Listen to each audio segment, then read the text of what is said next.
تناسب کی کتاب ته ګورو په هغه طریقه درس وایي نو ما ستاسو خدمت عالی کې دا عرض وکړه چې وقد رویه سره امام طحاوي وکیل د مذهب حنفي د جمهور د طرفه څلورم نمبر دلیل وایي چې په مامست النار باندې او دس نه ماتیږي نه واجبي وایي کوم صحابه کرامونه چې د باب په اول کې روایت نقلو د وجوب الوضوء بمامست النار اوس د عمق صحابه کرامونه د خپل روایتو خلاف فتوی راغلي یاره دا قواعد کلیه نه دي ضوابط او بیا خاص کر درایت الحدیث والا دا ډېرې په کار راځي ګوره موږ تاسو دا ویلي دي چې کله یو راوي روایت وکړي او بیرته د خپل روایت په خلاف یا عمل وکړي یا فتوا نو که چېرته قصدن عمدن یې وکړي او روایت منسوخ نه وي دې سره تفسیق د راوي لازمېږي معنا راوي فاسق العیاذ بالله په صحابه خو موږ د تصور نشو کوی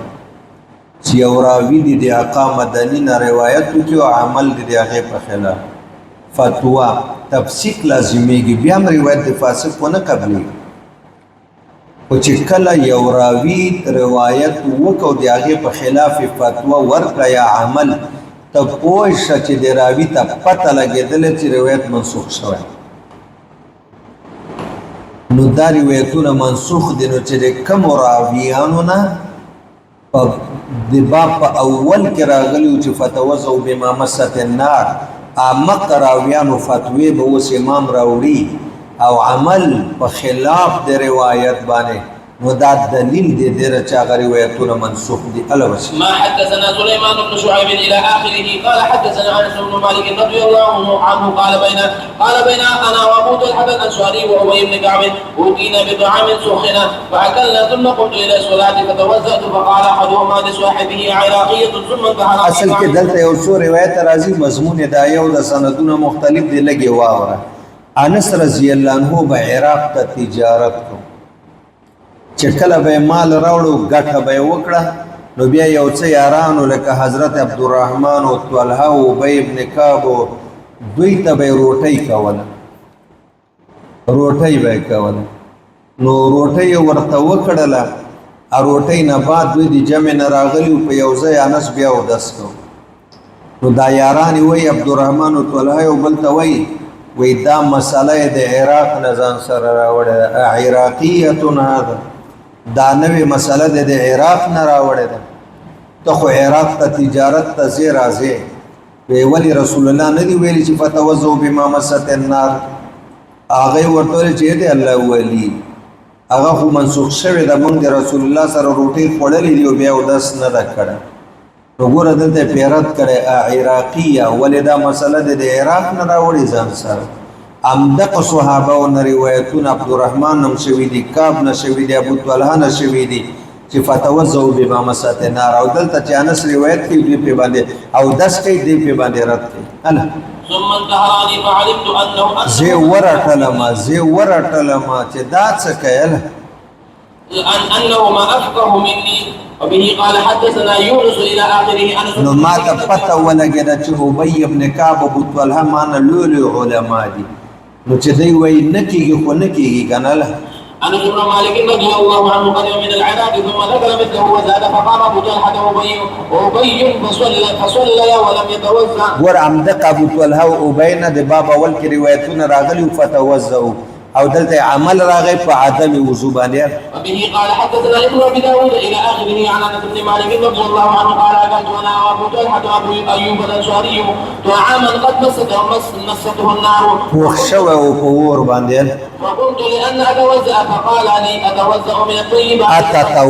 من الطيبات ایا تاودس کې په اکل د طیبات باندې حلال طیب خوراک جوړ په دی او دس کې لقد جئت بها عراقيه ولدانوي مسله د عراق نه ځان سره راوړې د رټنه ورته فهذا ابو طلحه وابو ايوب قد صلى بعد اكلهما مما غيرت النار دا ابو طلحه انصاري دا ابو ايوب انصاري دا مونږ کړه پس د خړلو د غوښې نه چې پخ شوی و په اور باندې ولم یتو وقد روایا عن رسول الله انه امر بالوضوء من ذلك او د باب اول کې د دین روایت ځکه د انصار وکنه ام دوی روایت کړو چې فتوضوا بما مست النار عقد عمل په خلاف د روایت شو. واما وجهه من طريق النظر فإنا قد رأينا هذه الأشياء التي قد اختلف في أكلها أنه ينقض الوضوء أم لا إذا مستها النار وقد أجمع أن دا دلیل عقلی ذکر کوي د دې لپاره چې ځان عقلی دلایل خو موږ څلور د جمهور د لپاره ذکر کړل چې په عقل د مامست النار چې پور پخښوي بدل شوی متغیر شوی دی او داس نه ماتيږي. اوس بلال شو دلیل عقلی ته موږ به وګورو ډېر اشیاء دي چې په دې خوړلو کې اختلاف ده چې دې سره او داس خو ماتيږي کنه واجبېږي کنه چې کله اور باندې پاخه شي. وقد أجمع أن أكلها قبل مماسة النار إياها لا ينقض الوضوء فأردنا أن ننظر هل للنار حكم. وشو ورګه بینډۍ چې هم دسو خوړې کریلی هم دسو خوړې او داس ماتيږي نه نو چې اور باندې پوښون دی اور په دې کې څه تغییر او تبديل لا وسه چې بیا دې په خړلو باندې او داس ماتيږي. يجب في الأشياء إذا ما فينتقل به حكمها إليها فرأينا الماء القراحة ظاهرا تؤدى به الفروج ثم رأيناها ثم إذا سقط وس قراح من خالص او چې په اور دی ګرمي کړي نه دي د باندې او داس کولای شي منځونه نو چې کله په اور باندې دا ګرم شي فسر مما مست النار ان حكمه في توارد على ما كان عليه قبل مماسته النار نو چې په اور باندې ګرم شي د دې حکم د هغه په پشان تر چې په اور باندې ګرم شوی نه ویل وان النار لم تحدث فيه حكما ينتقل یا لکه اور په دې کې نوې حکم نه پیدا کړي اور په دې وبو کې او په خوراک کې نوې حکم ينتقل به حكمه الى غير ما كان عليه في البدء چې موږ منتقل کو چې ابتدا کې څنګه و نو په انتها کې به بعد مماسه النار باغسه نه یل. فلما كان ما وصفنا كذلك كان في النظر ان الطعام الطاهر الذي لا يكون اكله قبل ان تمسه النار حدثت اذا مسته النار لا تنقله عن هذه ولا تغير حكمه ويكون حكمه بعد مسيس النار قبل المسيس او بعد المسيس د دوړو حکم یو قبل المسيس پاک بعد المسيس پاک اور پکې نو حکم نه د پیدا کړه نو څنګه تاسو د واجبوي یا ماته ویل حکمي قبل ذلك قياسا ونظرا على ما بيناه وقول بحنيفه وابي يوسف ومحمد بن الحسن رحمه الله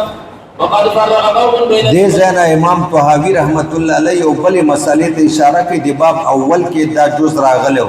چې د اوخ غوخه چې او خړن او داس بکې چې په اور باندې بخښوي د تا خړلې او داس بکې وقد فرق بين لحوم الغنم ولحوم الابل کله ګډي بيزي غوخه یو خړ غوامېخه نو او داس نه ماتيږي او کله اوخ دی خړ ماتي او داس واجبېږي در باندې بعض خلقو فرق کړي دا قوم نه مراد څوک ده اسحاق ابن راهوی اصحاب الظواهر احمد بن حنبل شروع دی باب کې عنوان کې دا ټکی راغلی ده دا غدویمه اوسه پورې اوله مسله وا وجوب الوضوء بما مست النار و دویم جز راغی وجوب الوضوء باكل اللحوم الابل احمد بن حنبل اسحاق ابن راهوی اصحاب الظواهر دی وی چې دی وغه مطلقاً ينقض الوضوء هغه سره نقض راځي د دوی دلیل د جابر ابن سموره روایت ده په څلورو سندونو باندې به امام طحاوی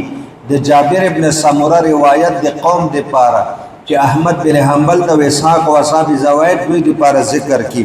او ورپسې وخالفهم فی ذلک اخرون دا د درې امامانو مستدل ده ائمه ثلاثه جمهور فقها محدثین وای هغه وای چې د اوخ وخه او د غوا میخ او د ګړي بيزي یو ده لہذا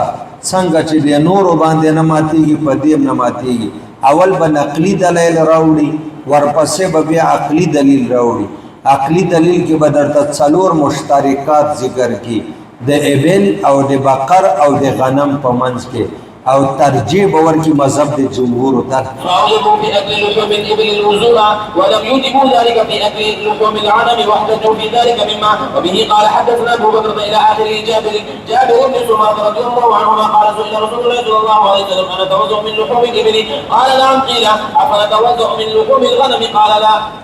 وبه قال حدثنا ورد علي بن جابر معبد صاحب روایت د دوی مستدل ده. وبه قال حدثنا علي بن معبد الى اخره عن جابر رضي الله عنه عن النبي صلى الله عليه وسلم نحوه. وبه قال حدثنا محمد بن خزيمة الى اخره جابر بن سمرة رضي الله عنهما ان رجلا قال يا رسول الله اتوزع من لحوم الغنم قال ان شئت فعلت وان شئت لم تفعل. ګورل ته وکړه خوخه وکړه کنه مکوانو یو وضو لغوي ده او بل شرعي ده. نو ما درته ویلو چې دغه کایې د اولیاء او صلحاء او خواص او لپاره عوام لپاره نه ده. قال يا رسول الله اتوزع من لحوم الابل قال نعم. وبه قال حدثنا محمد بن حزيمة الى اخره جابر بن سمرة رضي الله عنهما عن النبي صلى الله عليه وسلم مثله وخالفوا في ذلك اخرون وقالوا لا يجب الوضوء. وخالفهم في ذلك اخرون د جمهور دلایل به در تراوړي ښه چې هغه دا وایي چې د باندې او داس کوي نو استحبابند خواص لپاره ده او بیا به درته وایي چې وضو نه مراد وضو عرفي او لغوي او دا چې سړی خلق انګالي او درې وړې لاسونه چون کې دی کې غوړ ډیر دي په دې لاسو باندې موم شي لکه د الپي په شان هغه بغیر د وینځلو لري کېږي نه. فقالوا لا يجب الوضوء للصلاة بأكل شيء من ذلك وكان من الحجة لهم في ذلك أنه قد يجوز أنه يكون الوضوء الذي أراده النبي صلى الله عليه وسلم هو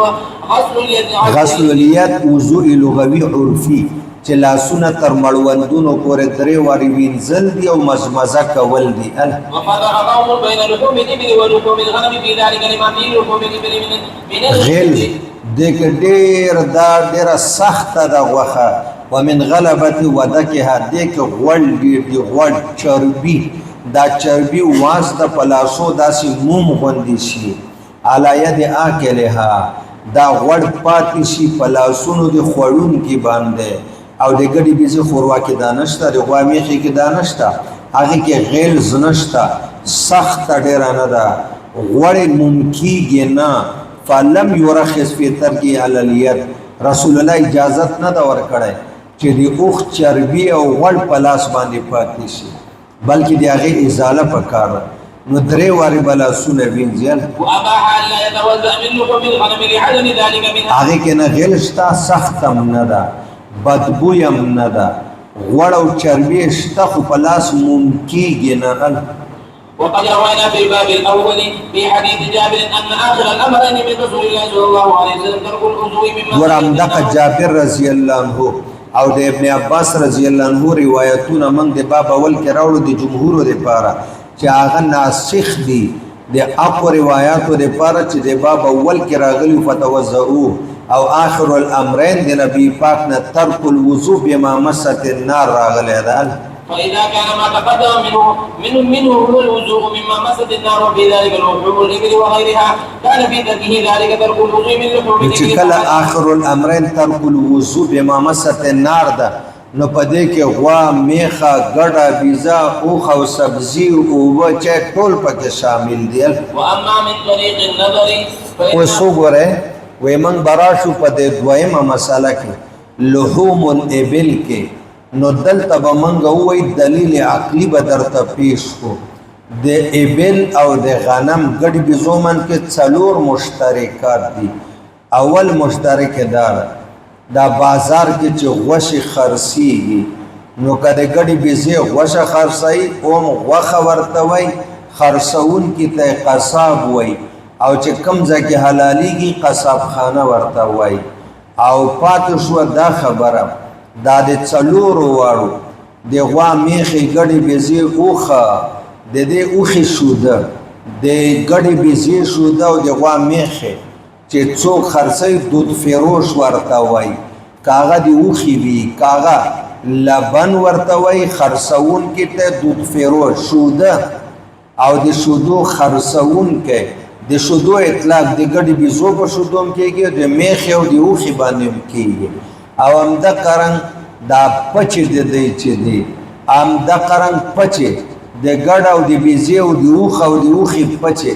دا په استعمال کې خلک راولي په غرو کې دا سوځي خاشاکو په ځای باندې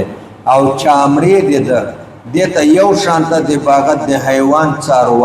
څارمن د ماکول اللحم د دې ډیرو مشترکاتو دی وجنا تا چې د دې په منځ کې شته بیا تاسو څنګه فرق کوئ چې د ګډي بيزه په غوښه او داس نه ماتيږي نه واجبيږي او د قرنګ دی وخ په غوښه واجبيږي یا ماتيږي نو دا فرق بیا د کم ځای نه تاسو کوي پس له مشترکات و 40 د دې په منځ کې فإنا قد رأينا الإبل والغنم سواء في حل بيعهما ادوارو بيع یو شان ته حلال ده وشرب لبنهما وطهارة لحومهما وأنه لا تفترق أحكامهما په یو حکم کې د دوی فرق نشته نه په غوښه کې نه په چامړه کې نه په شودو کې نه په خرڅولو کې فالنظر على ذلك أنهما في أكل لحومهما سواء فكان له وجوه د دلیل عقلی تقاضا ده چې لحوم سوا په حکم کې هم دي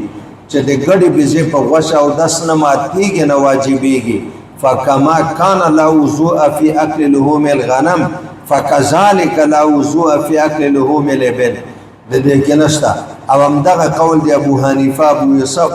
امام محمد ابن حسن شیبانی او د رحمه الله او د جمهور فقها او محدثین هم بس کو ډېر خوب د زما زړه داسې